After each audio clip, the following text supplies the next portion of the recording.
So, you both cheated on each other? Did you think that it would somehow cancel each other out and not affect your marriage? I asked the question without any judgment in my voice, addressing the couple sitting opposite my chair. I was aiming for curiosity, not judgment. I tried to get them to talk about their relationships and the problems that brought them to my counseling office. The couple sat on two separate chairs and we formed a sort of loose triangle. They sat a few feet apart from each other, about where they could still participate in our three-way conversation.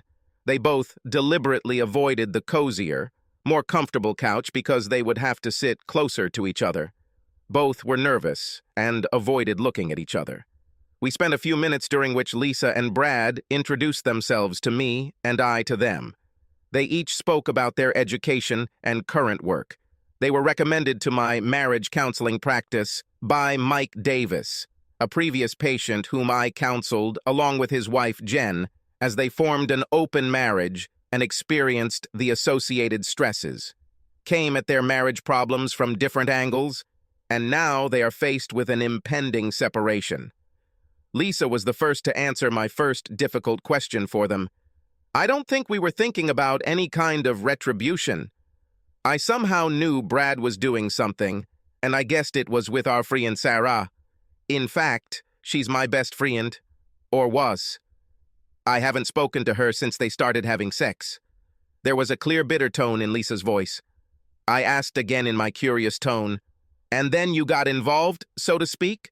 Was it justified because Brad was spending time with Sarah? Yes, with our neighbor Mike. He kept flirting and giving me more and more attention. I liked it and naturally responded to it. I never thought of it as revenge. Mike was so nice and charming.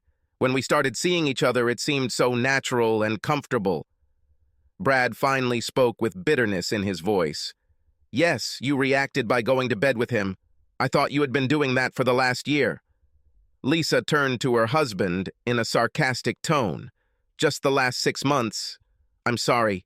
He filled a void in me that you didn't fill. I already knew you were entertaining Sarah before. I raised my hand at a stop sign because the couple was on the verge of an argument, something I did not want to happen in our first counseling meeting. The tone was bitter. Just for a few minutes, I would like you both to suspend judgment about what happened in the past, up until the moment you walked into this office. Try to temporarily accept what happened with curiosity, but without judgment or anger, if it helps. Now I would like each of you to tell me where you want your marriage to go from here. Do you want to stay married? Counseling is a lost cause, but you both feel like you have to pretend you're going through this for any reason. Are you willing to work to maintain what you've invested in each other? Brad responded immediately, but with suppressed anger in his voice. I want to stay married to Lisa. I still love her, but I don't know if she loves me. We haven't said the word love in months. And I hope this counseling can redirect us and heal what we have both done to each other.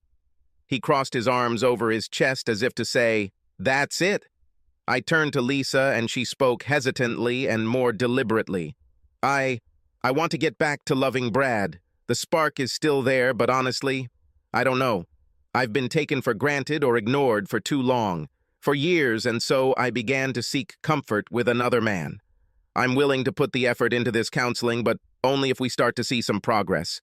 If things don't change, well, I don't see the point in continuing.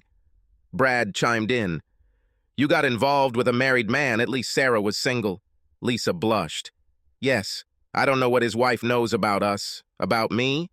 Mike told me they had an open marriage and I never questioned that statement, otherwise I might be more cautious. I never talked to Jen to check what he said. Before all of this, we had seen each other socially a few times. Suddenly, I felt guilty for not being sure about her. Brad started to speak, but I made a subtle gesture, and he fell silent. I asked Lisa to continue. Please continue. What about the future? I hope we can go back to the way we were in the first year of our marriage, only better than then in many ways. We were so in love and we were like rabbits, making love all the time, and we gave each other exceptional attention. I felt so loved and special. We both did little things for each other, gifts, special acts of love, affectionate touches, like a surprise massage, naked or we would just sit and talk together for hours whenever we could. One time, I remember, we took sandwiches and a bottle of wine to the lake for dinner. We made a fire by the water and basically spent the whole night there just talking to each other about things that were important to us and what we wanted out of life. We couldn't get enough of each other. Brad relented and said, "Yes, it was a special time in our lives. I really enjoyed it too." I turned to Lisa. "What about Mike?" I tried to ask the question as neutrally as possible. I was interested in how Lisa would answer. Lisa winced before realizing that she had given a visible reflexive reaction to my question. "Oh, I don't know. I haven't thought about it. I guess I'd like to stay friends with him somehow. And Jen too. They're a good couple. I just don't know." "What?" I turned to Brad. "What about you and Sarah in the future?" Brad blushed. She's the one who insisted I come in for counseling when I told her Lisa suggested it. We've gotten more serious the last couple of months. She's recently divorced and probably isn't keen on repeating anything like that. A real deep relationship in the near future, plus she insists that she doesn't want to be the reason for our breakup. She also wants to make sure that our communication will not interfere too much with our counseling. She even said that she will come and talk to you if that will help for some reason. As for the future, well, I hope that like Lisa and Mike, we could remain friends. I admit that I really like her, with or without sex. Lisa looked surprised by Brad's statement. "And your connection with Lisa," I guessed. Brad said thoughtfully, "Yeah, I wish it could go back 10 years too. The first year of our marriage was fun. We didn't seem to have any worries and we could just look after each other. But then, over time, I think we both started taking each other for granted and we got caught up in our jobs, home, and making money for our hobbies. I always had an endless list of things to do around the house." I asked, "Are you having money problems?" Brad shook his head. "I'm not sure how to answer that. We have a lot of credit debt, plus a mortgage and payments on 2 cars. We also have a home equity loan. Most months it's hard to cover all the expenses. Coming to you is an option. It was a big step for both of us, but we agreed that it was important." I nodded, not sure how to respond to this. I asked, "Were you fighting over money?" Lisa chimed in, "Yeah, we've been doing this all along. We have different priorities, but we're coming around more and more to the consensus that we want to get out of debt." I raised an eyebrow to ask a question. Brad said, "I was thinking about the longer term, building up equity in the house, protecting the few assets we have. Lisa was more short-term oriented, wanting to spend any excess now, or even take on some debt to do something, then fun or get the toy you want. That being said, I'm easily convinced to get my own toys too." "What toys do you mean?" Lisa and Brad both laughed. Brad blushed. "Mine include a motorcycle, an ATV, a luxury lawnmower, snowmobiles, and a small boat, to name a few big purchases." Lisa added, "It's unfair to Brad because all these toys sound so manly. I have my own expensive hobbies too, photography with only the best equipment, horse riding, golf at a club I wanted to belong to, jewelry making, and, well, I just started taking flying lessons, but I have no intention of renewing my membership." I simply nodded and again tried not to show any judgment about how much I thought they had gone overboard with their hobbies, assuming they were still going on. I noticed how Lisa came to the defense of her husband. "Are your jobs stable?" Brad nodded. "Yes, thank God. I work in technical sales and am moving up in my company. The company is growing." Lisa interrupted. "I work in marketing for a small ad agency downtown. Business is going really well this year, so I'm feeling good about all of this. I'll get a nice bonus. It'll help pay off the credit cards." I thought and looked at my notebook where I had taken notes as they introduced themselves. I began to return to the main problem. "You're living separately now, right?" Brad nodded. "I rented a room from a lonely friend, a guy who was away for 3 months on assignment, but I go check on the house and get clothes, mow the grass, and other things all the time. I try not to bother Lisa when I do this. We've only been apart for 2 years, weeks." Lisa simply nodded, confirming the fact. I felt the distance they created between themselves. I looked at the clock on the wall, positioned so that it was visible to my patients. I explained when we began our session that we would end the session in 50 minutes, as well as my general philosophy regarding couples therapy. I suggested, I would like to meet individually with each of you next week for an hour. I want to explore with each of you the roots and motivations of your marriage, your work, your infidelities, and how you will ultimately deal with them. Would you both think about this before we meet? Brad nodded. Lisa said, yes, I'd be happy to share it with you. Brad sat across from me in a chair, obviously more relaxed than he had been a week ago when Lisa was nearby. I began the session with a simple statement. Tell me about Sarah. Brad hesitated. I knew Sarah through Lisa. They were friends. It all started after I met Sarah a few times at the Starbucks near my office. I went there almost every day, and she was there too, because that place was next to her work.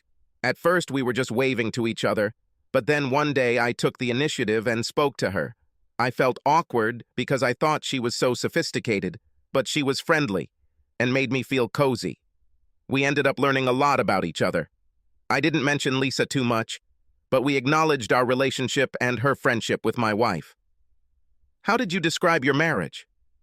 I guess I said we were going through a rough patch and left it at that. Sarah didn't react one way or the other that day, and we moved on to other topics. How did things get more serious? One morning I met Sarah for morning coffee, and I could tell she was crying. Her eyes were red and her makeup was smeared. I pressed her a little, and she admitted that she had had a bad argument with her ex-husband. She was sad that the guy she loved had moved on and left her aside, even humiliating her with rude comments after they decided to cool off. Brad paused, and then continued. Lisa told me that day that she would be home late due to some late dinner with a client, so I was on my own for dinner. I took Sarah out for drinks and dinner. She immediately agreed, and we agreed to meet. Brow paused and looked at me, seemingly to gauge how much I should share at this point in our session. He continued, we met after work when I picked her up at her condo. She kissed me in the doorway, and it was like an electric shock for both of us. If I wasn't in love before, I definitely was now. We went to dinner and spent the entire evening flirting with each other. We flirted a little over coffee, but it was on a completely different level. Looking back, we were really trying to seduce each other. He paused and added, the seduction worked. After dinner, we went back to her house for a nightcap, so to speak. That nightcap turned into a lot of sex. I asked, tenderness? Brad laughed, lots of them. We kissed for an hour. She was burning with desire and passion. I couldn't remember the last time, when Lisa reacted to me like that. After a pause, Brad continued, we made love twice, and then I went home. Even though it was late, I still got home before Lisa. How did you feel? Guilty, you mean? Not at all. I felt on cloud nine. I felt loved and needed by someone again. I tried to think logically about the situation. For example, telling myself that I was experiencing the energy of a new relationship and that our honeymoon would eventually wear off and that we would see each other's faults and break up. I knew that I was exaggerating Lisa's faults and my concerns about her cheating, and I also knew that I was partially using this as an excuse for my actions. Can I ask how you found out about Lisa's cheating? Of course. We saw Jen and Mike about once every month or two for a barbecue or dinner, or even just drinks in the backyard when the weather was nice. Lisa and Mike started shooting glances one day, and then I noticed that they were having their own little private jokes. I found out for sure one evening when I got home late. When I went to take a shower, I happened to see Lisa's underwear on top of the wash. They had stains on them. I was shocked, but decided to hide it instead to confront her. I'm not sure why I did that. Did you like your wife's infidelity? In a way, I really turned a blind eye to what was going on. For a long time, I was sure that Lisa didn't know that I knew. Sometimes Lisa would excuse herself to go to his house for an hour or so when Jen was away. She had some good excuses about planning something for the weekend or a surprise for Jen or something like that.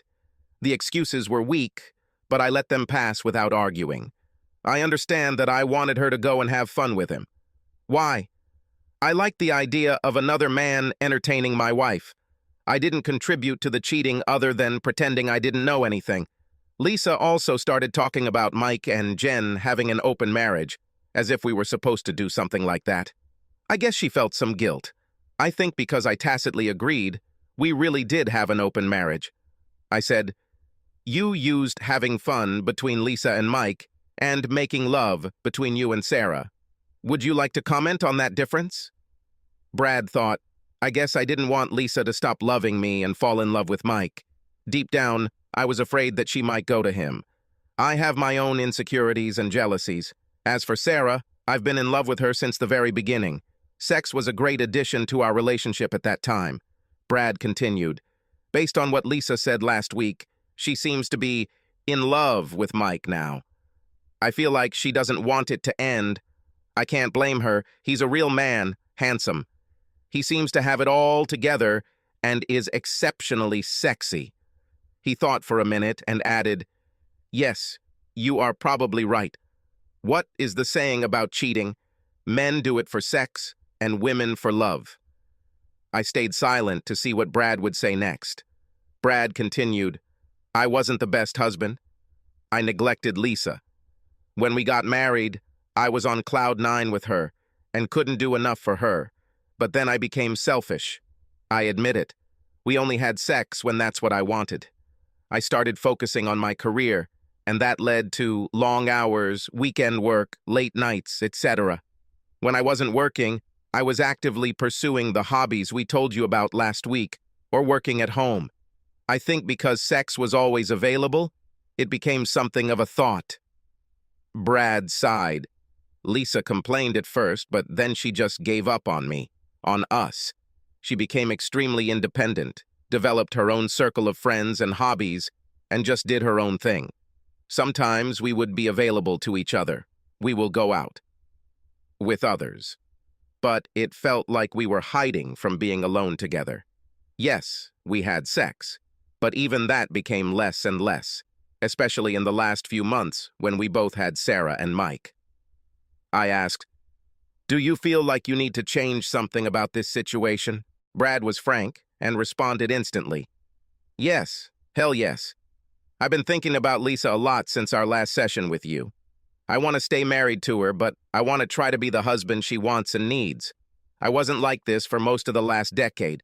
I want to change that. I think I need to start over with her, go on dates with her, court her, and fall in love again if she accepts me. Last night, I even dreamed that we had a remarriage ceremony. If I could arrange it, I would do that and more." I asked the question, "How will you feel about her cheating?"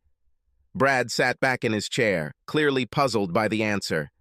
"It will be difficult, and I'm not sure. I can forgive her, but not forget what happened. It doesn't matter who started first. We were both unfaithful to our marriage. Somehow, we need to start over." I paused again to see where Brad would take the topic. "Lisa said last week that she still wants a relationship with Mike. I'm not sure I can handle that unless other things change, like how she feels about me. I'll have to think about it more. I think, if I love her enough, I would want her to find happiness in any way, even if it is sometimes in the arms of another lover."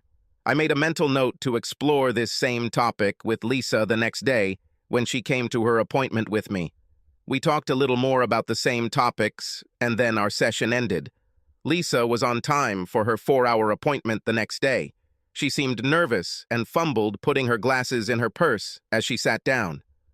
After we sat down, I explained, "Lisa, this is our time together. I will not share anything you say with Brad, nor will I tell you anything we talked about. Part of these individual sessions are intended so that you can talk and explore the topics you need for clarity. I will ask my usual insightful questions, but you are not obligated to answer them. You seem nervous, and there is no reason for that with me. I will not complain or scold you for anything you say or do or plan to do. This is something you will have to deal with." Lisa relaxed a little. I asked the question, "What were you thinking about last week? Anything interesting?" I chuckled to myself at how neutral the question was. She nodded. "I saw Mike twice last week, but Brad and I haven't interacted at all. I know he stopped by the house a couple times. He left little notes on the back of his business card saying he was there. And how do you feel about these meetings? Well, I missed Brad. I guess I made up for it by pestering Mike to see me again yesterday. I asked him more about his open marriage. He told me about it again. I felt kind of weird knowing that his wife Jen was home alone while we made love. Well, I doubt I'd want to be in her shoes. What do you think this feeling is? Mike told me that she insisted that he come into my arms and give me a nice evening. She even conveyed her love to me through him. I haven't seen her for months. She's very sweet. I think Lisa forgot that it was Mike who recommended my services to Brad and her. How will this attitude affect your marriage in the future? Oh God, I knew you'd ask that question, and I've been thinking about it all week. She paused and looked into my eyes. I don't know for sure. Brad wouldn't enjoy being home alone the way Jen does. He would definitely sulk, and it could end up ruining our relationship. Is this what you want? No, she exclaimed. I want to be married to Brad. Have your cake and eat it too? I joked in obvious digression. Maybe. Lisa smiled at me. How would you like Brad to react? Lisa spoke slowly. I wish he would let me go the way Jen let Mike go. To say, go to Mike's and have a wonderful evening with him. To tell me, go have fun, but come home with a desire. I want him to wait for me and be a little jealous, enough that he will pay a lot more attention to me when I return. I want him to fight for me, to win me again and want to be my lover. I want him to be motivated to spend more time with me and not bring work home at night or on weekends. Do you feel guilty about your relationship with Mike? Yeah, a little bit. I didn't think I would when it started, but now I do, because it alienated Brad. But then he also left himself because of the way he treated Sarah, and that made me angry too. Me at him. After a pause, she said, "We really brought our marriage to the brink of destruction, didn't we?" Too late? No, I don't think it's too late, but we really need to start over. What does this entail? I think we should date and fall in love again. I'm ready to try. Would you like me to encourage Brad to do this to you? Ask you out on a date? Oh, yes, of course. He'll be embarrassed and maybe a little mad at me, but could you? I'll call him before the next session and suggest just that. Thank you. I asked, if you fall in love with Brad again, what will happen to your relationship with Mike? I want to love them both. I'm sure I can because I'm almost there. I gave her time to think. Lisa continued, a minute later, we do people a disservice by allowing them to love only one person in the name of exclusivity and monogamy. I know I can love Brad and Mike and possibly others at the same time. My heart would expand and I would feel so good about all this. It should be in plain sight, however. I asked, don't you think this is idealistic?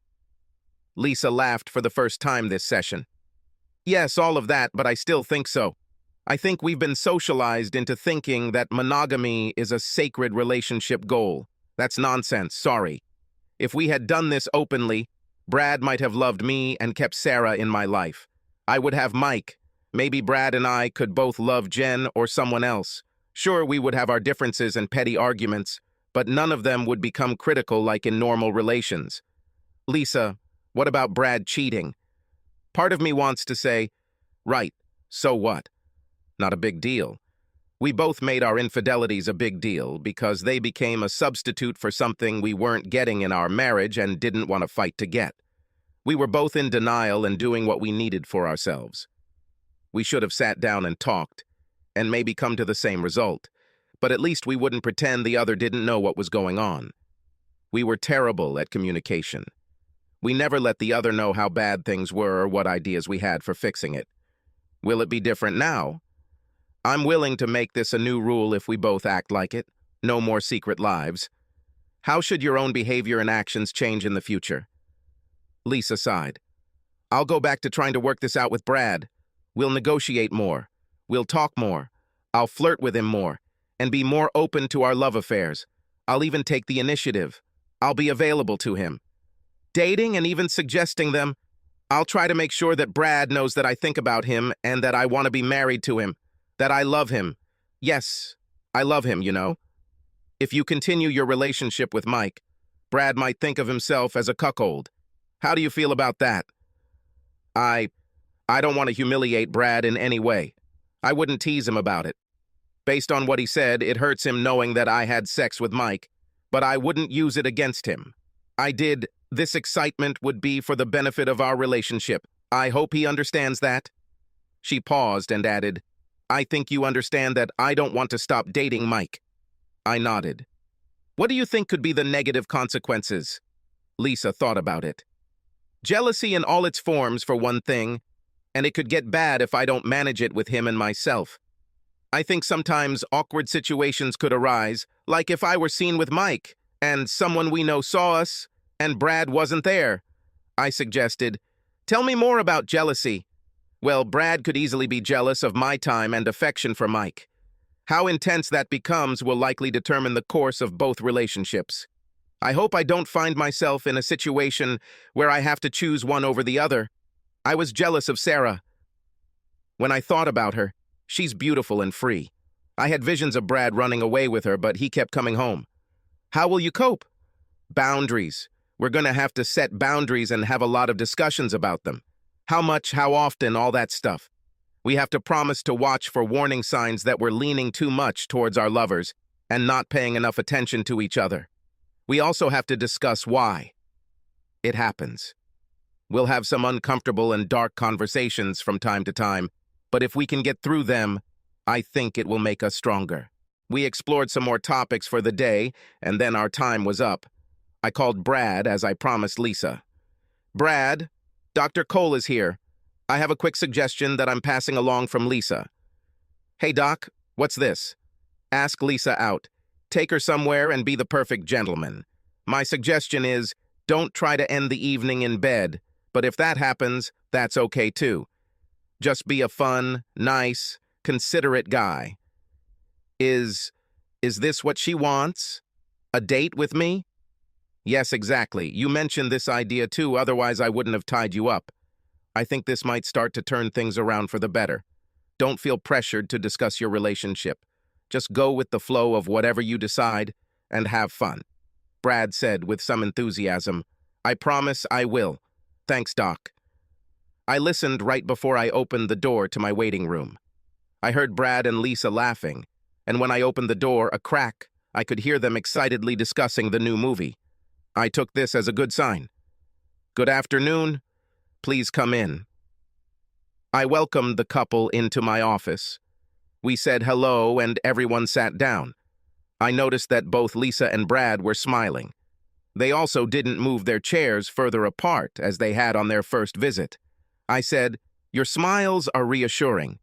Lisa was the first to chime in. We had fun last night. We went to see the new James Bond movie. Brad chimed in. The special effects were amazing, and the stunts were spectacular. I nodded. It looks like you had a good time together. I emphasized the word together. This moment did not pass them by. Brad said with self-criticism, I admit, I was a fool. We should have done this all along. Yes, we had fun. Lisa turned serious. I agree, it was fun, but we still have a long way to go. Both of us. I liked Brad, who I was with last night. He was the same man I fell in love with years ago. Brad nodded. He added, and I still love Lisa. I asked, what now? We have another date planned for tonight. Just drinks and dinner, really, and we'll plan another one. So, everything is fixed? I was joking. Both said at the same time, no, Lisa continued. We need to talk about boundaries. We kept the conversation on our date very much in the present. We didn't talk at all about the past and the problems that lie there. Brad nodded. Yeah, we need to think about where we're going given the past. I kind of understand what boundaries are. It's like the rules we agreed on, right? I said that's what you make of it. Rules, principles to live by, lines we've agreed not to cross, or we have rules about when to cross them. Think of them as things you speak that determine how you think and act in various aspects of your world, such as your relationships. This is especially true of how you will react to various situations that you have anticipated, such as interactions with other people. Brad said, "What about the things we can't predict?" I asked, "What would be a good rule in this situation?" Both were silent for a long time. Lisa broke the silence. "Maybe we can agree that if possible, we'll talk to the other person about it first, or if that's not possible, we'll tell them what happened after the fact." I suggested, "Give me a hypothetical example." I wanted them to flesh out some of the sensitive situations that might make each of them uncomfortable with the other's behavior. Lisa started again. "Okay, Brad, on a business trip, meets an attractive woman, and they have chemistry. Their interaction leads them to drinks and dinner, and then, oh, surprise, to her hotel room. Or his. How should Brad behave?" Brad suggested a mirror case. Or Lisa drinks, dines, and invites a handsome gentleman to her room. Now what? I shrugged. What do you think the rules or standards of behavior should be? I'm not your moral compass here. Lisa said, I guess, according to our new prenup, I would want Brad to be loving and kind to that woman. I want him to enjoy his time with her and come back to me excited and even more loving, ready to discuss it. Discuss it. I turned and said, Brad? I like even the thought of Lisa in this situation. I have a little problem with double standards here, but I guess I have to agree with her boundary. They can have sex. I pointed out to Brad because it was an important point. You say, they can have sex, as if you're allowing it to happen. Are you stepping into a parental role? Brad shook his head. Yes, but I didn't mean to. To absolve myself of responsibility, I should have said something like, Lisa must decide what happens next. Lisa insisted, but you'd want to control if you could, right? I try not to, darling. I know that I cannot own you, and that you are now more than ever an independent person. This change over the last decade or so has shocked me in some ways. You are so independent and strong. Lisa laughed. You made me like this. Huh? When you decided to get serious about your career and spend all this time at work, I was left alone and wondering what to do. I became the most independent person you can imagine. About. Brad sounded depressed. I asked Lisa, is there anything good in this? Lisa smiled. Yes, I'm not a little woman, submissive and waiting for my husband's instructions on every little thing. Plus, I get a good salary and bonuses at work because I'm determined and exceptionally good at what I do. I think for myself, though, I guess that means I tend to make some decisions and do things that Brad wouldn't agree with. She looked to Brad for confirmation and to see his reaction. I turned to Brad. Is this the kind of wife you want? Brad nodded slowly. Yeah, she definitely is. I wouldn't know what to do with someone who wanted me to dominate. I'd probably try, but I'd end up failing. I'll have my own opinions on issues, but I know they are not necessarily correct. I know that good marriages today are built on compromise and cooperation, not control. I hope Lisa feels the same way. Lisa nodded and said, Oh, I agree, but since we are starting over, I already have my own territories allocated, areas on the home front where I made decisions and managed, quite successfully, if I may say so. When you appear on this stage, we will have points of friction. Brad said, Let me know where they are. I'll try not to step on your feet. I asked, Where else do you think the boundaries should be? I knew my own list of things they would need to talk about, but wanted to see if they had enough sense to get there on their own. We spent the rest of the hour discussing two topics. The first concerned getting their family financial situation in order. The second theme was based on scripts that the couple had previously created, sex with others and commitment to each other. After some discussion, I asked the couple a question to reflect on for the week. What does your commitment to each other and your marriage look like? And how is that different from what you have done before? Welcome back. Nice to see you both. After we were seated, I began, So have you thought about my last question? I looked at my notes. Lisa began, Yes, this is difficult, partly because the question is loaded with stereotypes and myths from society and the church.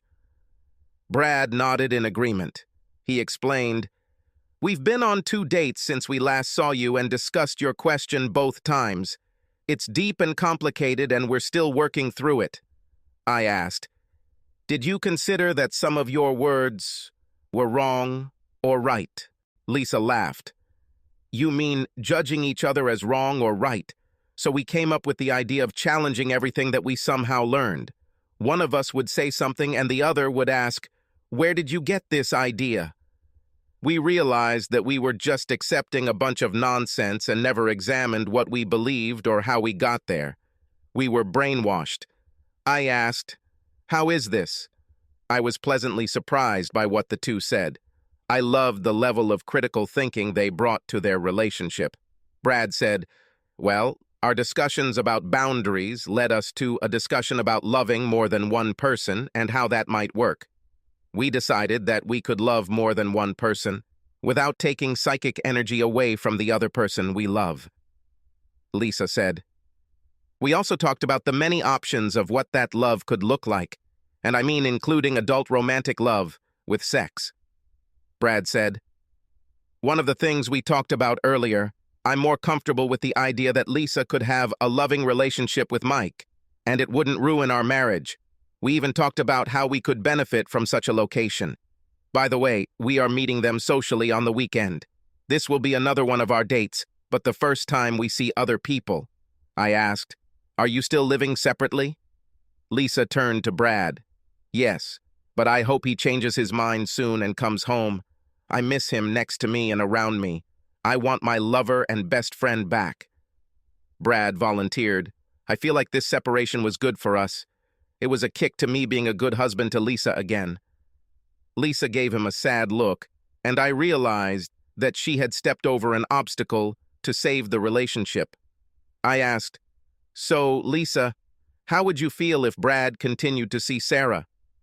"Yes, we talked about it.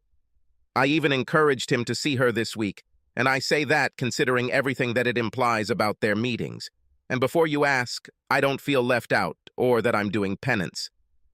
For seeing Mike, the two of them meeting will be another great experience for them, for Brad, and for my girlfriend.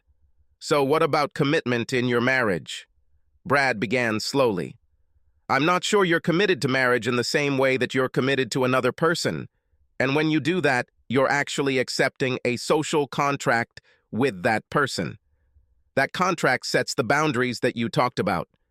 And we should talk more about them and about a lot of other things, like how to get things back on track or how to end a relationship."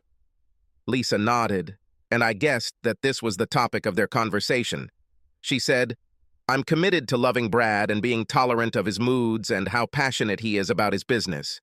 By doing this clearly, I think it will take the edge off my anger at being ignored when he's in this state. I'm also committed to being supportive. His relationships with Sarah or other women, but not if it begins to humiliate me in any way, or worsen our relationship." Brad told me, "I told Lisa that I feel the same way about her. I will be her home base and her protector when some other area of her life goes wrong, including her relationship with another person. I will wrap her in my love in the best way I can, in my own way. I'll also let her give me a kick sometimes to wake me up to the fact that I'm back to my old ways of interacting with her." I suggested, "And you're both happy with this?" Both replied, "Yes, very happy." I chimed in with another question. "Does trust play any role in all of this?" A long silence reigned. Brad said, "You mean, can I trust Lisa to stick to our contract and our boundaries?" I nodded. His interpretation of my question was as good as any. Lisa looked uncomfortable. I interjected, "What does trust mean to you two? Does that include fidelity?" Lisa said, "I guess we have a weird understanding of fidelity if we're going to let each other love other people." Brad quickly said, "But it's okay for me, for us. I admit I'll feel uncomfortable sometimes, but this will give us a platform to discuss my feelings and her feelings too." Lisa turned to me. "Are we crazy? Do you think we're going off the deep end thinking this way?" I gave her an honest answer based on my own feelings. Trust to me is a matter of judgment. It's not an absolute black and white situation. You can decide to trust someone the same way you decide to be sad or happy about a particular situation. Even if someone did something that violated your trust in them, you can immediately return to trusting them again, if you choose. Lisa said, "So I have to go back to trusting that Brad won't go behind my back making other connections and he'll do the same for me?" I laughed. If that's what you want to think, you and only you get to decide, just like you decide to be happy or sad about a situation or somewhere in between. Brad said, "I thought people were so absolute about trust." I said, "You can be like that if you want. I like the way you said it a little earlier. You trust your partner to stick to your contract and agree upon boundaries." Lisa philosophically noted, "Or we could have slightly loose boundaries and then be tolerant and deal with situations as they arise. Be happy or sad, depending on our perception. That way, I don't have to feel like trust has been broken." Brad said, "Situational ethics." I presented them with a hypothetical situation. "You said you'd be seeing Mike and Jen this weekend. How do you feel about that?" Both replied that they were glad to have friends, and happy to meet again. I continued, "So, Brad, how would you feel if, in the middle of the evening, Lisa and Mike excused themselves and went up to his bedroom to make love for an hour?" Brad turned pale. Awkward. I'd wonder how Jen was feeling. I'd be a mixture of happy and sad, interested and rejected, excited and jealous. I can't give a definitive answer to this situation. You've just confused my brain. Somehow I separated what Mike and Lisa did from the fact that they are our friends and we see them on Saturday." Lisa said quietly, "We should talk about this more on our next date because that's what could happen. At least I can imagine Mike making such a proposal." Brad turned around and looked at Lisa. "About?" I asked Lisa. "What would Jen do?" She shrugged. "I don't know. I've never been in this situation before. Mike assured me of their open marriage, but I don't know what it looks like in practice when we're in their living room and things start to happen." I suggested, "When you two talk, please think about this situation in more detail. Consider the options and different feelings you both might experience. I recommend that you discuss this in detail before meeting your friends and reconsider boundaries and expectations for that evening." After a long silence, I redirected the discussion again. "I'd like to get back to our short conversation about your finances. I want you to start talking about some boundaries around spending money, debt, and budgeting." The discussion ran its course from this point on for the remainder of our hour, and we parted with many open questions to consider or for us to discuss next time. I started this week's session with a more general introduction. Why don't one of you choose a topic for the next hour? Or if you have something you'd like to share with me, please do so. Brad and Lisa looked at each other and both blushed. Lisa began somewhat hesitantly. "It's been a stressful week, I think, but we've come a long way in our relationship." Brad said in a quiet voice, "I came home earlier in the week, so we're living together again." Lisa added, "And we're romantic again. We're making love." Brad nudged Lisa. "Tell Dr. Cole about Saturday." I caught the forced, neutral tone of his voice. Lisa took Brad's hand after his proposal. It was the first time they sat on the couch together, which was more than a symbolic gesture of their partnership. She said, "Well, we spent a few hours on Saturday talking about what might happen that night with Mike and Jen. We went through all the possible scenarios, talked about our boundaries, reactions, and emotions." Brad chimed in. "I encouraged her to go with Mike if the opportunity arose. I already knew they were close, so what's another time? I wanted to see how I would feel, how we would both feel, after this." Lisa said, "So we had dinner with Mike and Jen and then, well, Mike kind of pulled me aside at one point and we went up to their guest room and made love for 90 minutes.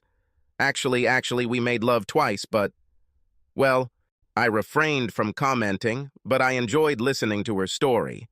I even giggled at her embarrassment, but overall we moved beyond that. Brad said, "While Mike and Lisa were upstairs, I had no idea what to do. I helped Jen clear the table, and our conversation was businesslike. You know, will you get the grease gun? I'll get the plates from this side of the table." We loaded the dishwasher and cleaned up the leftover food and got the kitchen spotless. I was nervous, so I started cleaning everything under the sun. Brad laughed. Jen finally stopped me. We were at it for over 20 minutes. She pulled me over to one of the counters and kissed me. I was left speechless. She said, "Brad, relax. It's okay what Mike and Lisa are doing, and I support that. I know you know we have an open marriage. That's how it works." Brad continued. I was holding Jen's hips and she was standing right in front of me. I felt real chemistry with her, but I wasn't ready for anything serious. My head was a mess from the thought of my wife upstairs having sex with her husband, and we had just finished washing the dishes, some kind of prosaic activity in the background of what was happening. I suggested to Brad, "Do you think Jen understood how you felt?" "Oh, I'm sure of it. She accurately described my crazy state to me, and I agreed. And then she kissed me again, and we got into it, going from kissing to deep French kissing that really connected us on many levels. We talked about these connections. We just stood in the kitchen, kissing. The more we did it, the more fantastic the experience seemed to me. Jen eventually pulled me into the living room, and we sat on the couch with Jen on my lap. She's little. I sometimes call her my elf friend. Well, the elf and I kissed, but we also talked about open relationships and how they work. Jen talked a lot about jealousy and a term I hadn't heard before, compersion, kind of the opposite of jealousy. Even while we were talking, she was making me touch her breasts. Brad continued. Jen told me how she felt when Lisa and Mike made love upstairs. She wanted them both to fall in love and connect in mind, body, and spirit on many different levels. She wanted them both to experience more than just the joy of the physical connection, but also did not feel guilty for leaving us, and thus enjoyed the higher aspects of their union. She pointed out how unhelpful jealousy is, and how much it is a learned emotional response to certain situations involving lack or fear of an undesirable outcome such as separation. I commented, "You already knew some of the pain of this." Brad said, "Yes," and Jen built on that. She asked me if my separation from Lisa was that bad. I told her yes and no, telling her the bad parts first. Jen linked what I was feeling to jealousy, and then, one by one, associated each of the bad things I was feeling with jealousy. It seemed as if she could destroy every problem and make them disappear.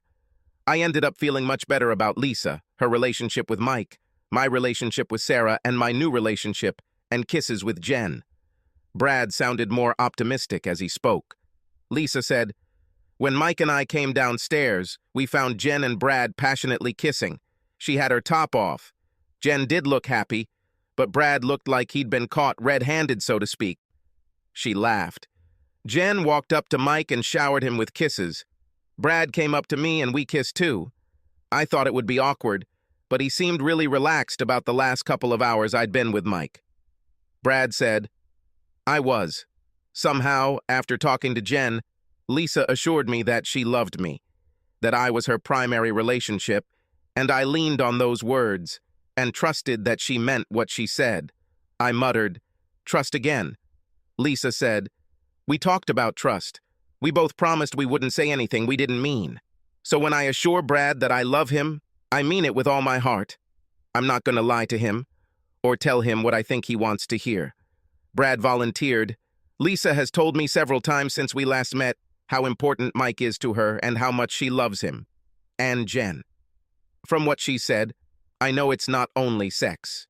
She feels a resonance with them that is rare. In my own reflections, I have come to the conclusion that I cannot be everything for Lisa that she wants or needs. Mike can obviously fill many of these gaps, and I am glad that he can make her more satisfied and happy." I asked, "How do you feel about Mike and Jen as a couple?" Brad responded, "I feel closer to them now than before. I see how much Mike and Lisa care for each other, and I support Lisa in that." I also see how much Jen and Mike love each other, and I felt the vibes from Jen that she wants me too. If we had more time to get to know each other, we could make love. I feel flattered and honored by the way we treat each other. Lisa told her husband, Jen really wants to make love to you. She told me. Brad simply nodded at her comment. Brad said, if I can change the subject a little, I also saw Sarah on Tuesday during a long lunch break. After we talked for 2 hours and I told her what was going on and how things were changing, we went to her apartment and made love. Lisa laughed. He came home that evening still horny and ready to make love to me, but also feeling guilty. Sarah left him like that, and I got some benefit from their meeting that afternoon. I don't know how often they do this. We did, but Brad took me twice that evening, both times in the living room, where we hadn't made love in years. I think my knowledge of this and emphasizing that I approved of their time together helped assuage Brad's guilt. I smiled. Spontaneous combustion? Brad snorted. That's exactly what happened. Having sex with 2 women in one day was, I admit, a real boost to my ego. I liked it. Sarah and I agreed to date as long as it didn't upset Lisa. We like each other, and for this, now that we're officially friends with benefits. Sarah has a lot of love for Lisa. She doesn't want to see her friend hurt. I turned to Lisa. How did you feel when Brad returned to you from Sarah's arms? Lisa frowned, but then smiled. Well, not bad at all. I was with Mike at lunchtime earlier that day. I asked, were you talking about contraception? Just curious what could happen. Lisa said, I take the pills, but Brad and I talk about starting a family from time to time. Brad nodded. I'm ready, although I think we should wait another year or so to see how we come out of this. I added to Lisa's words. There are probably boundaries in this area for you, especially if you and Mike are not using protection, as I understand it. Lisa, would you stop taking contraceptives and continue to allow both men to be intimate with you with the possibility of pregnancy from one of them? Lisa thought for a moment. Brad, what do you think? Brad responded, if Mike got you pregnant, I'd be a real cuckold, and I don't think I could handle it, let alone raise a child that isn't mine. I know there are other men who could, but not me, Lisa said to me. That's your answer, and that's fine with me. I would ask Mike to start using condoms and perhaps avoid intercourse when I'm at my fertile peak. I asked, do you know if you can have children? Both Lisa and Brad shrugged. She said, we don't know of any reason why we can't. We were just focused on our careers, but that's changing now. I encouraged, just so you know, I support your idea of waiting a year or so before taking this step, especially since you just came out of a difficult period that has been going on for years in some ways. I've seen others try to resolve problems in a marriage while having children, and usually the problem persists, perhaps even worsened, by the time both parents have to devote to the child. The results are not always good. Lisa took the lead. Brad will be a wonderful father when this happens. He is so caring when we are around the little kids. He plays with them and gets down to their level. They love him too. How has this week been for you two? I smiled at the couple sitting next to each other on the couch. They sat close to each other and held hands. Lisa smiled and Brad blushed. She said, we've had another breakthrough, I think. I looked with raised eyebrows, encouraging one of them to say more. Brad took the lead.